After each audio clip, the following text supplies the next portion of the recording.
કાકાબાઈનું ચોરને કાંટો વાગ્યાનું. સ્વામિનારાયણ હરે સંવત 1876ના ચૈત્ર સુધી પૂનમને દિવસ શ્રીજી મહારાજ શ્રી ગઢડા મધ્ય દાદા ખાચરના દરબારમાં ઉગમણે દ્વાર ઓરડાની ઓસરીએ ઢોલિયા ઉપર વિરાજમાન હતા અને માથે હિરકોરનું ધોળું ધોતિયું બાંધ્યું હતું ને ધોળો ખેસ પહેર્યો હતો ને ધોળી ચાદર ઓઢી હતી ને હસ્તકમળમાં તુલસીની માળા લઈને ફેરવતા હતા અને પોતાના મુખારવિંદની આગળ પરમહંસદા દેશ દેશના હરિભક્તની સભા ભરાઈને બેઠી હતી. પછી શ્રીજી મહારાજ બોલ્યા છે, મોટા મોટા પરમહંસ માહોમાહી પ્રશ્ન ઉત્તર કરો તથા કોઈ હરિભક્તને પૂછવું હોય તો પરમહંસને પૂછો. ત્યારે ગામ રોજકાના હરિભક્ત કાકાબાઈએ નિત્યાનંદ સ્વામીને પ્રશ્ન પૂછ્યો છે. અંતરને માહિલી કોરે એક કહે છે જે વિષયને ભોગવીએ અને એક તેની ના પાડે છે. તે ના પાડે છે તે કોણ છે ને હા પાડે છે તે કોણ છે? ત્યારે નિત્યાનંદ સ્વામીએ કહ્યું છે, ના પાડે છે તે જીવ છે ને હા પાડે છે તે મન છે. ત્યારે શ્રીજી મહારાજ બોલ્યા છે, લ્યો એ પ્રશ્નનો ઉત્તર અમે કરીએ છીએ. આ આપણે છીએ તે જે દિવસથી સમજણા થયા અને મા બાપની ઓળખાણ પડી તે દિવસથી મા બાપે નિશ્ચય કરાવ્યો છે, આ તારી મા ને આ તારો બાપ ને આ તારો કાકો ને આ તારો ભાઈ ને આ તારો મામો ને આ તારી બેન ને આ તારી મામી ને આ તારી કાકી ને આ તારી માસી ને આ તારી ભેંસ ને આ તારી ગાય ને આ તારો ઘોડો ને આ તારું લુગડું ને આ તારું ઘર ને આ તારી મેળી ને આ તારું ખેતર ને આ તારા ઘરેણાં ઇત્યાદિ જે કુસંગીના શબ્દ તે આ જીવની બુદ્ધિમાં રહ્યા છે. તે કેવી રીતે રહ્યા છે? તો જેમ કોઈક સ્ત્રીઓ ભરત ભરે છે તેમાં કાચનો કટકો હોય છે, તેમ ભરતને ઠેકાણે બુદ્ધિ છે અને કાચના કટકાને ઠેકાણે તે જીવ છે. તે બુદ્ધિમાં એ કુસંગીના શબ્દ ને તેના રૂપ તે પંચ વિષયે સહિત રહ્યા છે. અને તે જીવને પછી સત્સંગ થયો ત્યારે સંતે પરમેશ્વરના મહિમાની ને વિષય ખંડનની ને જગત મિથ્યાની વાર્તા કરી. તે સંતની વાર્તા ને તે સંતના રૂપ તે પણ તે જીવની બુદ્ધિમાં રહ્યા છે. તે એ બે લશ્કર છે તે સામસામા ઊભા છે.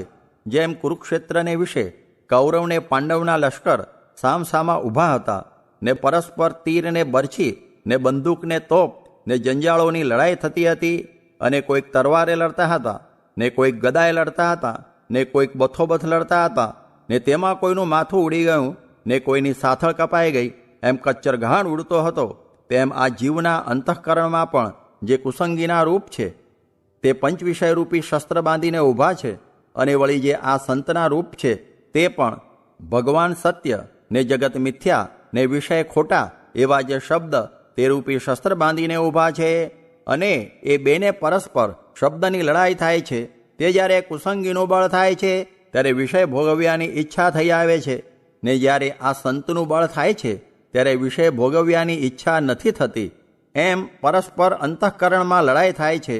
તે જેમ યત્ર યોગેશ્વર કૃષ્ણો યત્ર પાર્થો ધનુર્ધર તત્ર શ્રીર વિજયો ભૂતિર ધ્રુવા નીતિર્મતિર મમ.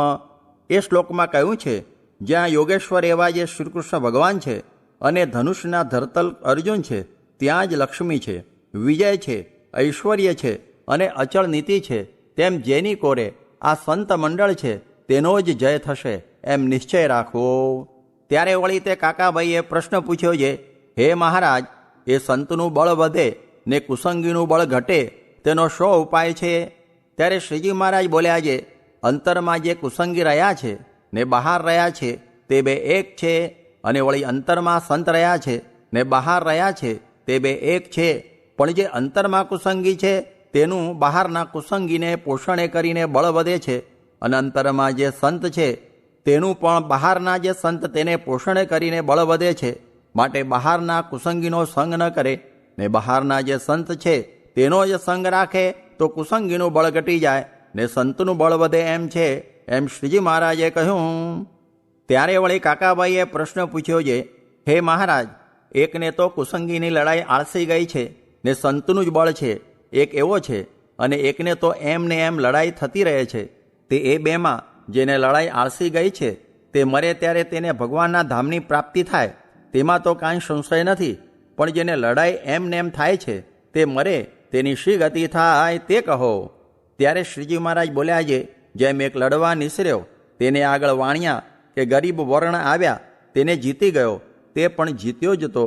અને એક તો લડવા નિસર્યો, તેને આગળ આરબની બેરખ આવી, તથા રજપૂત આવ્યા, તથા કાઠી તથા કોળી આવ્યા. તેને તો જીતવા કઠણ જ છે, પણ કાંઈ એ વાણિયાની પેઠે તરત જીતાઈ જાય એવા નથી. માટે એ તો એમ ને એમ લડે છે, અને તેમાં પણ જો જીત્યો તો જીત્યો, અને જો લડતે લડતે શત્રુનો હટાવ્યો તો ન હટ્યો, પણ દેહનો આયુષ આવી રહ્યો અને મૃત્યુને પામ્યો, તો પણ જે એનો ધણી છે તે શું નહીં જાણે? જે એને આગળ આવા કરડા માણસ આવ્યા હતા તે નહીં જીતાય, અને આની આગળ તો વાણિયા આવ્યા હતા તે જીતાય એવા હતા. એમ એ બે ધણીની નજરમાં હોય તેમ એની ભગવાન સહાય કરે છે. આને આવા સંકલ્પ વિકલ્પનું બળ છે અને લડાઈ લે છે, માટે એને શાબાશ છે. એમ જાણીને ભગવાન એની સહાય કરે છે, માટે બેફિકર રહેવું, કાંઈ ચિંતા રાખવી નહીં. ભગવાનને એમ ને એમ ભજ્યા કરવું, ને સંતનો સમાગમ અધિક રાખવો, ને કુસંગીથી છેટે રહેવું. એમ પ્રસન્ન થઈને શ્રીજી મહારાજ બોલતા હવા. ત્યારે ગામ જસકાવાળા જીવાભાઈએ નિત્યાનંદ સ્વામીને પ્રશ્ન પૂછ્યો છે, ભગવાનનો અડગ નિશ્ચય કેમ થાય?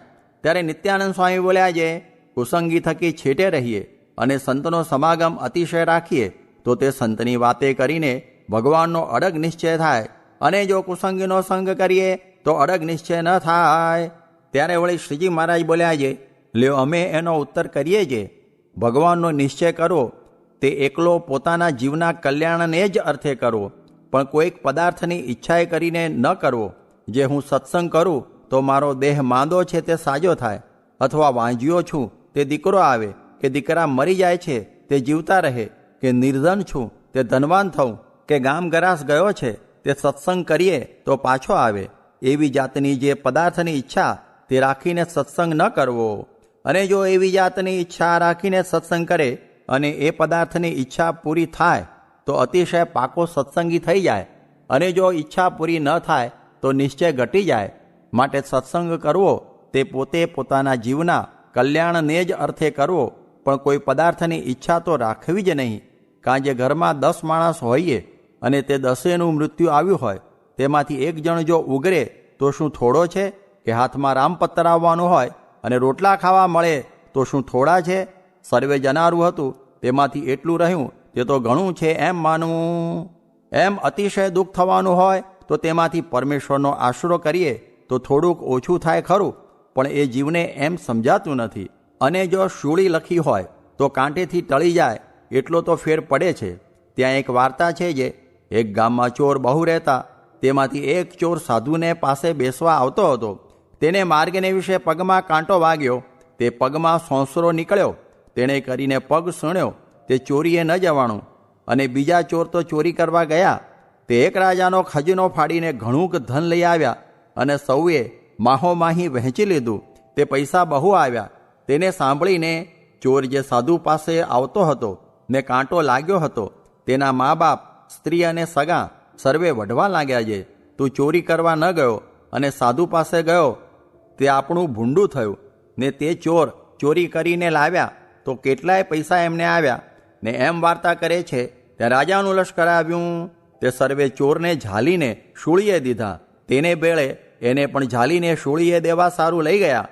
ત્યારે તે સર્વે ગામને માણસે તથા સાધુએ શાખ પૂરી છે, આ તો ચોરી કરવા નહોતો ગયો, એને તો કાંટો વાગ્યો હતો, ત્યારે તે ઉગર્યો. એમ સત્સંગ કરે છે તેને શૂળી જેટલું દુઃખ હોય તો કાંટે મટે છે. કાંજે અમે રામાનંદ સ્વામી પાસે માગી લીધું છે, જે તમારા સત્સંગી હોય તેને એક વીંછીનું દુઃખ થવાનું હોય તો તે મને એક રૂવાડે કોટી કોટી વીંછીનું દુઃખ થાવ, પણ તમારા સત્સંગીને તે થાવો નહીં. અને તમારા સત્સંગીને પ્રારબ્ધમાં રામપત્તર લખ્યું હોય તે રામપત્તર મને આવે, પણ તમારા સત્સંગી અન્ન વસ્ત્રે કરીને દુઃખી ન થાય. એ 2 વર મને આપો. એમ મેં રામાનંદ સ્વામી પાસે માંગ્યું, ત્યારે મને રામાનંદ સ્વામીએ રાજી થઈને એ વર આપ્યો છે. માટે જે કોઈ સત્સંગ કરે છે તેને વ્યવહારે દુઃખ થવાનું લખ્યું હોય તે થાય નહીં, તોય પણ પદાર્થ નાશવંત છે, માટે એ પદાર્થની ઈચ્છાએ સત્સંગ કરે તો તેને નિશ્ચયમાં સંશય થયા વિના રહે જ નહીં. માટે સત્સંગ કરવો તે તો એકલો નિષ્કામપણે પોતાના જીવના કલ્યાણને જ અર્થે કરવો તો અડગ નિશ્ચય થાય. ઇત્યાદિ ઘણીક વાર્તા તો કરી છે, પણ આ તો દિશ માત્ર લખી છે. એથી વચનામૃતમ. એવી રીતે ગઢડા પ્રથમ પ્રકરણનું 70મું વચનામૃત જે તે થયું. ભગવાન મળ્યા હોત પણ આવા સાધુ ન મળ્યા હોત તો આટલો દાખલો કરીને કોણ સમજાવત? ને મહારાજના સત્સંગી કરતાં પણ આ સાધુના સત્સંગી અધિક છે. સ્વામિનારાયણ સ્વામીએ વાત કરી છે, કરોડ કામ ઠેલે ત્યાર પછી ભગવાનની કથા થાય, ને કરોડ કામ ઠેલે ત્યાર પછી ભગવાનની વાતું થાય, ને ધ્યાન તો વળે તે પછી થાય. સ્વામિનારાયણ સ્વામીએ વાત કરી છે, ભગવાન ભેળા રહ્યા ને ખોટ્યું રહી ગઈ તે શા કારણથી? જે આ સાધુના સમાગમ વિના. સ્વામિનારાયણ હરે સ્વામીએ વાત કરી છે, અમારો મત તો અનેક પ્રકારની ક્રિયા કરાવીએ તો પણ ક્રિયારૂપ થવા દઈએ નહીં, ને તેમાં બંધાવા દઈએ નહીં, ને તેનો નિષેધ કર્યા કરીએ, ને બીજા ક્રિયા કરાવે તો તેમાં જોડી દઈએ. તે ક્રિયારૂપ થઈને ક્રિયા કરે ને ક્રિયામાંથી નિવૃત્તિ પામે તો પણ એના મનસૂબા કરે. ને અમારો મત એવો છે, ક્રિયા કરવામાં પણ ક્રિયારૂપ ન થવું, ને ક્રિયા મૂકીને પણ તેના મનસૂબા ન કરવા, ને વ્યવહાર આવ્યો તે ક્રિયા તો કરવી પડે પણ તેણે કરીને જ પૂર્ણપણું માનવું નહીં. સ્વામિનારાયણ હરે સ્વામીએ વાત કરી છે, મોટાઈ તો ઘણા પ્રકારની છે, તેમાં પ્રભુને ભજવા તે માર્ગ જુદો છે. ને 1થી લાખ રૂપિયા ખર્ચે તો પણ સમાગમ વિના અજ્ઞાન તો ટળે નહીં, ને જે વાવરે તેનું તો ફળ થાય ને ઐશ્વર્યને પામે. સ્વામિનારાયણ હરે સ્વામીએ વાત કરી છે, જીવ સામું જોઈએ તો મુમુક્ષુતા તો જાણીએ છે જ નહીં, ને જે મુમુક્ષુ હોય તેને તો ભગવાન કે ભગવાનના સાધુ તે વિના સુખ કે શાંતિ થાય જ નહીં. જેમ સમુદ્રમાં છીપ રહે છે પણ તેને સમુદ્રનું પાણી ખપતું નથી, તે તો જ્યારે સ્વાદના બૂંદ પડે છે ત્યારે જે ઠેકીને ગ્રહણ કરે છે તે મોતી લાખ રૂપિયાનું થાય છે, ને જે મંદ શ્રદ્ધાએ કરીને ગ્રહણ કરે છે તે તો અધ લાખનું થાય છે, ને જે પડ્યું ગ્રહણ કરે છે તે તો ફટક્યું થાય છે. તેમજ મુમુક્ષુ હોય તે જો શ્રદ્ધાએ કરીને આ સત્પુરુષનો મન કર્મ વચને સંગ કરે છે તો તે બ્રહ્મરૂપ થાય છે.